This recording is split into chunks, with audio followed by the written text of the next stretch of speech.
Hello students, good morning. How are you?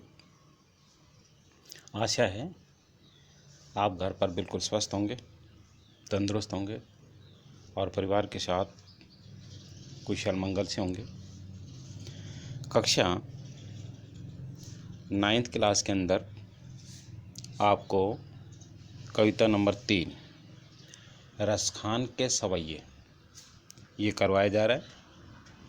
Raskhan जी, जिनका मूल नाम था सैयद इब्राहिम, अर्थात रसखान जी श्री कृष्ण जी के परम भक्त थे और 1548 ईस्वी के आसपास दिल्ली के एक अच्छे परिवार में, संपन्न परिवार के अंदर और पठान परिवार के अंदर उनका जन्म हुआ था।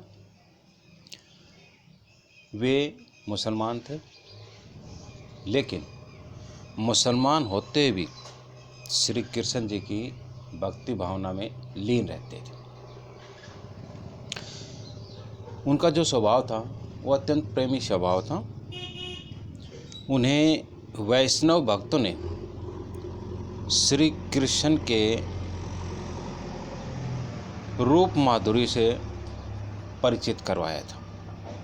तभी से वे श्री कृष्ण जी के परम भक्त बन गए थे और श्री कृष्ण जी की भक्ति में इतने भाव विभोर हो गए थे कि उनके दर्शनों के लिए एक बार वे श्रीनाथ जी के मंदिर में भी गए। कहा जाता है कि यहाँ श्री कृष्ण जी ने उन्हें दर्शन दिए थे। गोकुल पहुंचकर उन्होंने विठल नाथ जी से शिक्षा दीक्षा ली थी और तभी से वे ब्रजभूमि में रहने लग गए थे। उनकी जो रचनाएं हैं वो भक्तिपूर्ण रचनाएं हैं और भक्तिपूर्ण रचनाओं के कारण ही उनका नाम रसखान पड़ गया था। सन 1628 ईस्वी के आसपास उनका ब्रजभूमि में ही देहांत हो गया था। अब पद्यांश नंबर 1 के अंतर्गत आप देखेंगे कि रसखान जी ने श्री कृष्ण जी की भक्ति भावना को किस प्रकार से व्यक्त किया है।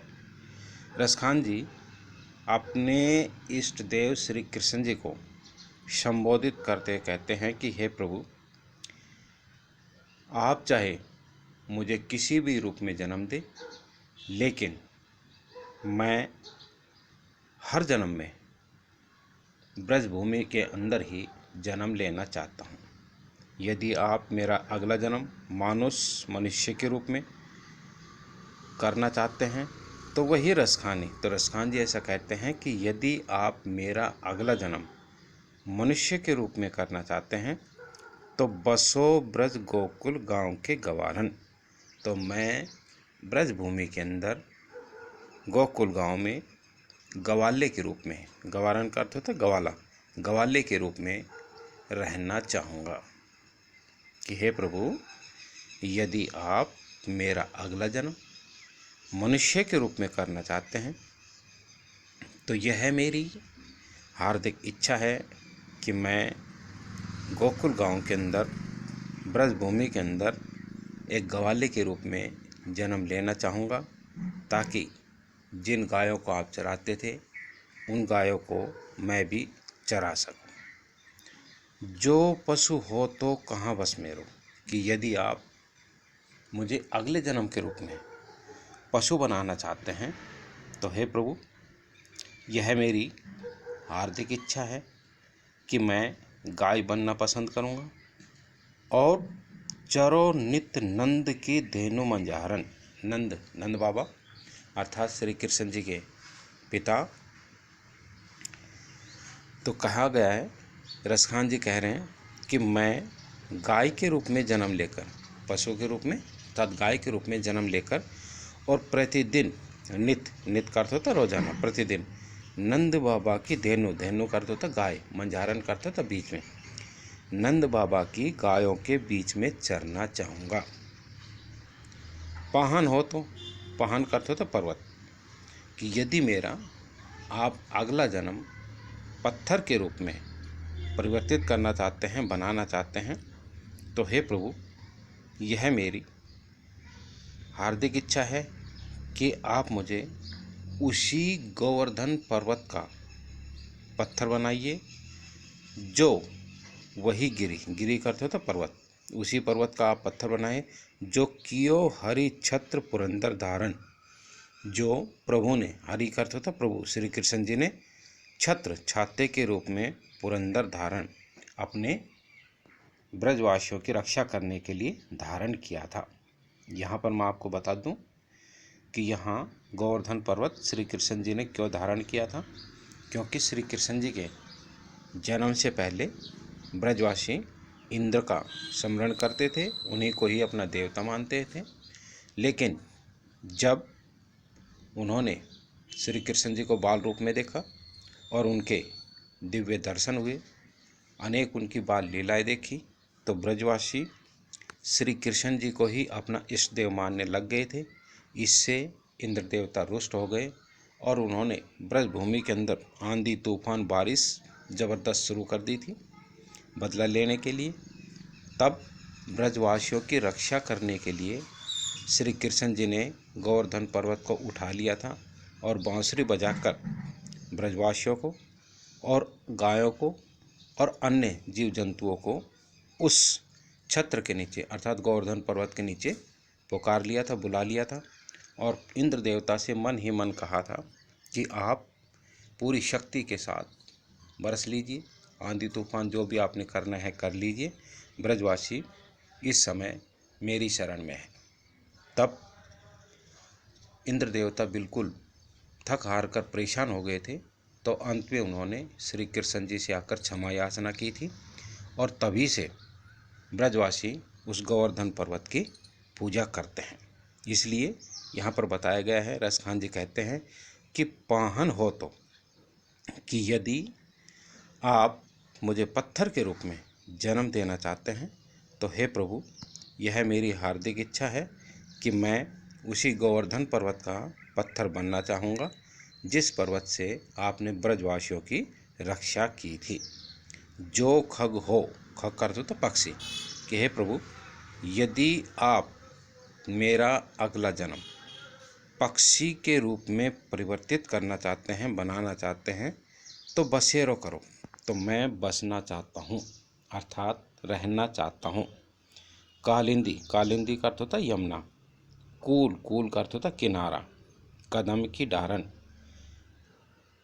कि यमुना नदी के किनारे पर खड़े हुए कदम्ब के पेड़ में मैं रहना चाहूँगा। कि यदि आप मेरा अगला जन्म पक्षी के रूप में करना चाहते हैं तो हे प्रभु, यह मेरी हार्दिक इच्छा है कि मैं यमुना नदी के किनारे पर जो कदम का पेड़ खड़ा हुआ है उस कदम की टहनियों में वास करना चाहूँगा, बसना चाहूँगा, जहाँ पर आप छिपकर बांसुरी बजाया करते थे। फिर देखिए कि मानुष हो तो वही रस खाने। कवि यहाँ पर रसखान जी कह रहे हैं कि हे प्रभु, यदि आप मेरा अगला जन्म मनुष्य के रूप में करना चाहते हैं तो हे प्रभु, मेरी यह हार्दिक इच्छा है कि आप मुझे ब्रजभूमि के अंदर जन्म दे ताकि मैं ग्वाले के रूप में और गायों को चरा सकूं। हे प्रभु, यदि आप मुझे अगले जन्म के रूप में पशु बनाना चाहते हैं तो इसमें मैं आपका मान सम्मान करना चाहूँगा, क्योंकि मैं नंद बाबा की गायों के साथ में रहकर ब्रजभूमि में चरना चाहूँगा। यदि आप मुझे पर्वत के रूप में जन्म देना चाहते हैं, पत्थर बनाना चाहते हैं, तो मैं उसी पर्वत का पत्थर बनना ज़्यादा उचित समझूंगा जिस पर्वत को गोवर्धन पर्वत को आपने प्रभु ब्रजवासियों की रक्षा के लिए अपनी अंगुली पर धारण किया था। और यदि प्रभु आप मेरा अगला जन्म पक्षी के रूप में करना चाहते हैं तो हे प्रभु, यह मेरी हार्दिक इच्छा है कि मैं यमुना नदी के किनारे पर खड़े हुए कदम्ब के पेड़ में रहना चाहूँगा, वास करना चाहूँगा, जहाँ पर बैठकर आप बांसुरी बजाया करते थे। इस पद्यांश से संबंधित प्रश्न मैं आपको भेजूँगा, जिसको आपने अपनी आरसी के अंदर शॉर्ट आउट करके लिखने हैं।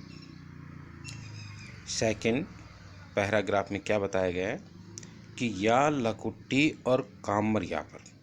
इस पद्यांश में रसखान जी कहते हैं कि मैं श्री कृष्ण जी ने जो भी वेशभूषा धारण कर रखी थी, जो भी उनके पास अस्त्र शस्त्र थे, उन पर अपने जीवन को न्योछावर करना चाहूँगा। या लकुटी कि जो श्री कृष्ण जी ने अपने हाथ में लाठी धारण कर रखी थी। अरु कामरिया, कामरिया का अर्थ होता है, अरु का अर्थ होता है और, कामरिया का अर्थ होता है काली कमली, जो श्री कृष्ण जी के पास काला कंबल था। मैं उनके काले कंबल पर और लाठी पर राज्य तिहु तीन पुर का अर्थ होता लोक को तजी डारो। रसखान जी कहते हैं कि यदि मुझे ऐसा सौभाग्य प्राप्त हो जाए कि मैं तीनों लोकों का स्वामी भी बन जाऊं, तो तीनों लोकों का स्वामी बनने की बजाय मैं उन तीनों लोकों के राज्य को श्री कृष्ण जी की काली कमली और लाठी पर न्योछावर करना चाहूँगा, अर्थात मैं उनको अपना वह राज्य समर्पित करना चाहूँगा। आठों सिद्धि कि यदि मुझे सौभाग्य से 8 सिद्धियाँ प्राप्त हो जाती है और 9 निधियाँ प्राप्त हो जाती है।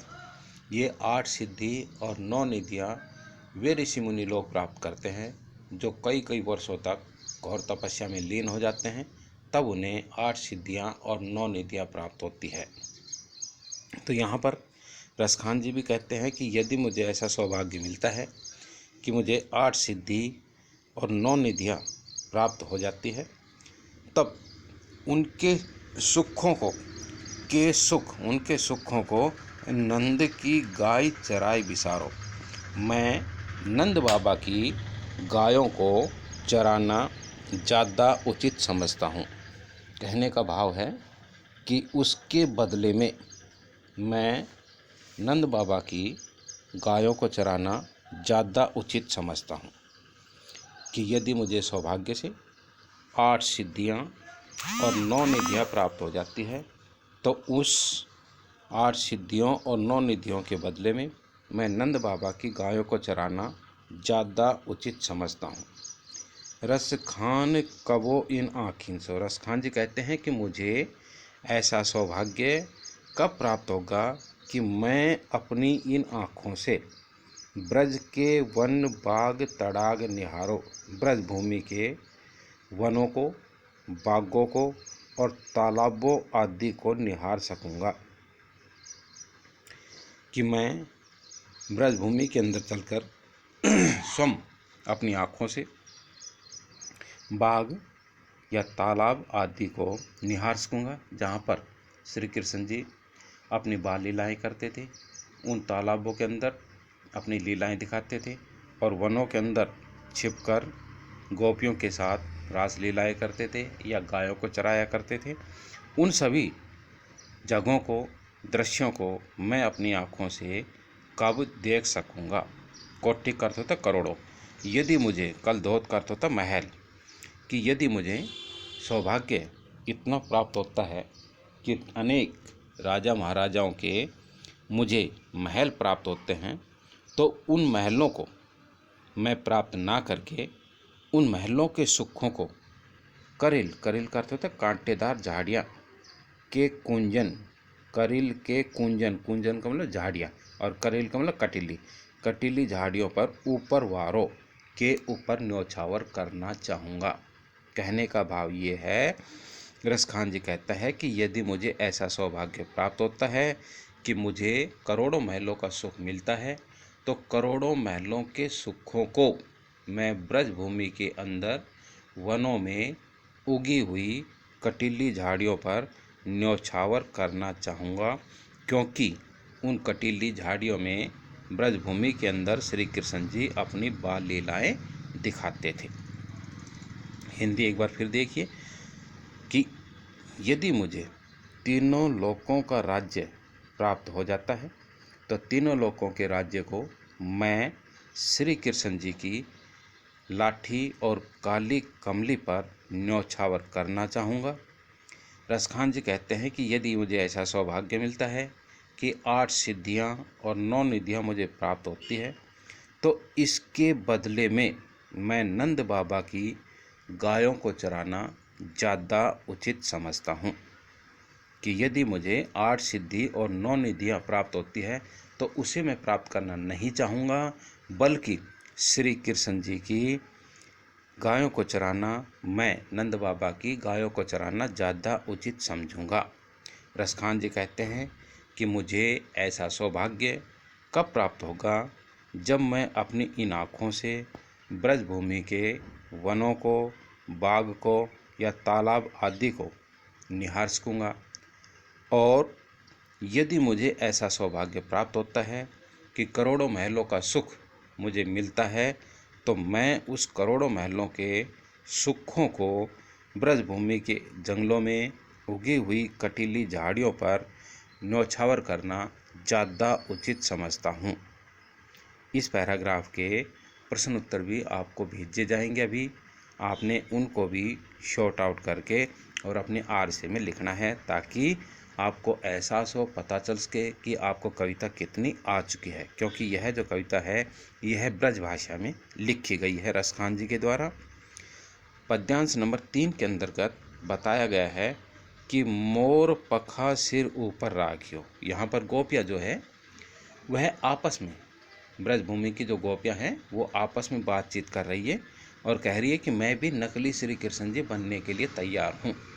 कि जिस प्रकार से श्री कृष्ण जी ने अपने सिर पर मोर के पंखों से बना हुआ मुकुट धारण कर रखा है, पीले रंग के वस्त्र धारण कर रखे हैं, ये सभी मैं वस्त्र आदि धारण करना चाहूँगी।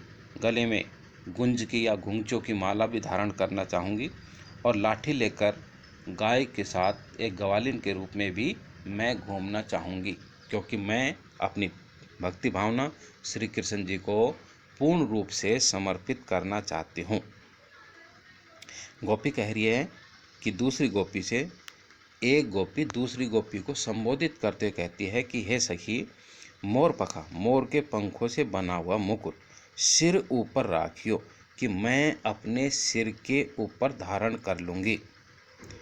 गुंज की माल, गुंज का अर्थ होता है घुंघचों की माला, रुद्राक्ष की माला, जो कि आपने कभी भी कैलेंडर के अंदर, मूर्तियों के अंदर देखा होगा कि शिव जी ने अपने गले में और हाथों में जो लाल लाल मालाएं धारण कर रखी है, ये रुद्राक्ष की मालाएं होती है, घुंघचों की मालाएं होती है।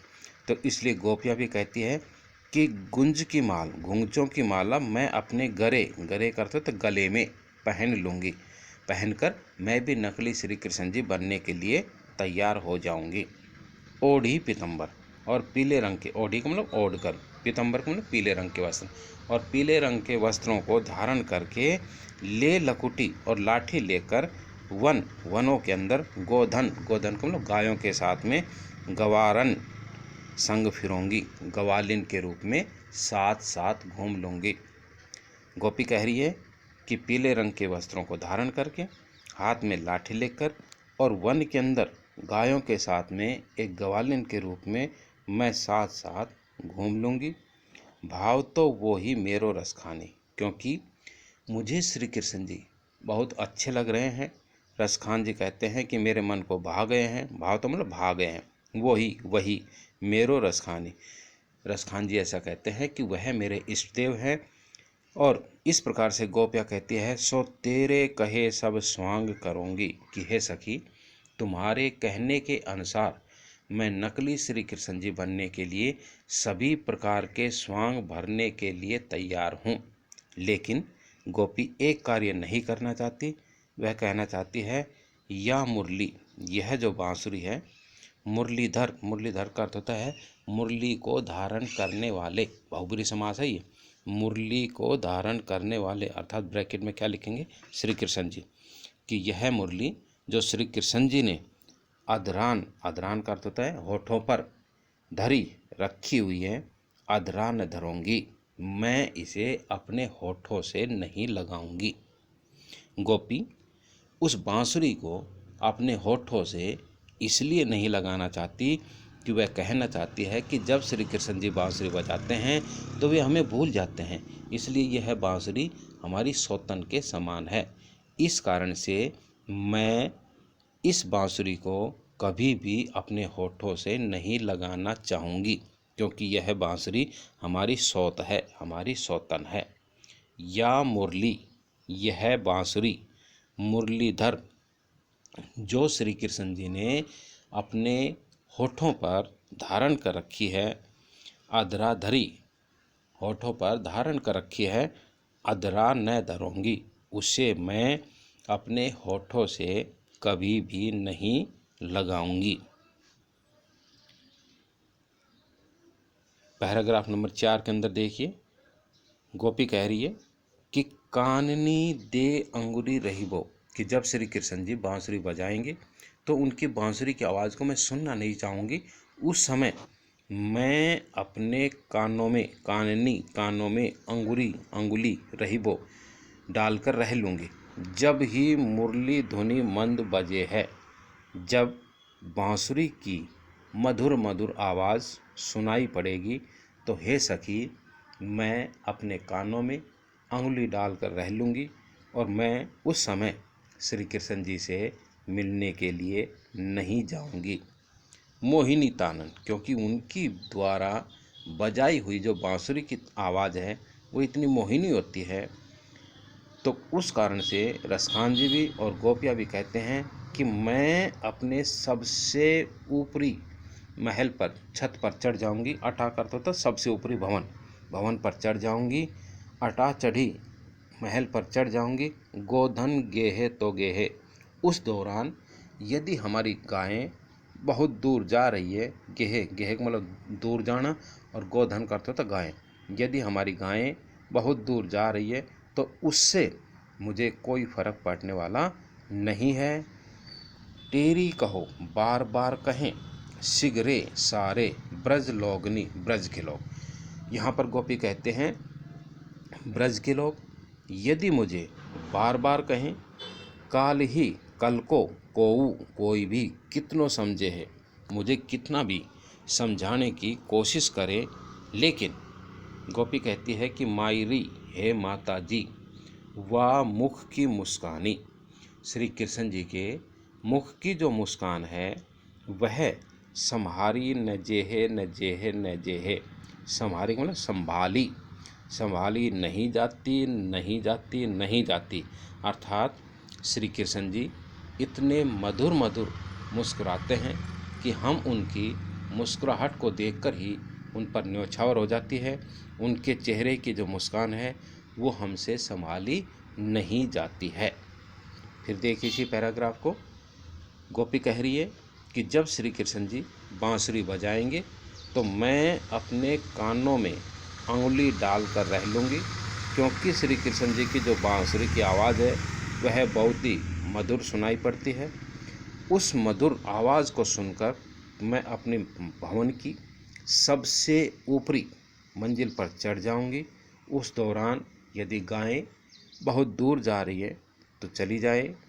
कल को ब्रज के लोग मुझे कितना भी समझाने की कोशिश करें या मुझे भला बुरा कहने की कोशिश करें, लेकिन हे माता जी, वह श्री कृष्ण जी के मुख की जो मुस्कान है वह मुझसे संभाली नहीं जाती, नहीं जाती, नहीं जाती। अर्थात इस पद्यांश में गोपी कहती है कि श्री कृष्ण जी इतने मधुर मधुर मुस्कुराते हैं कि हम उनकी मुस्कुराहट पर न्योछावर हो जाते हैं और तन मन से हम उनकी भक्ति भावना में पूर्ण रूप से लीन हो जाते हैं।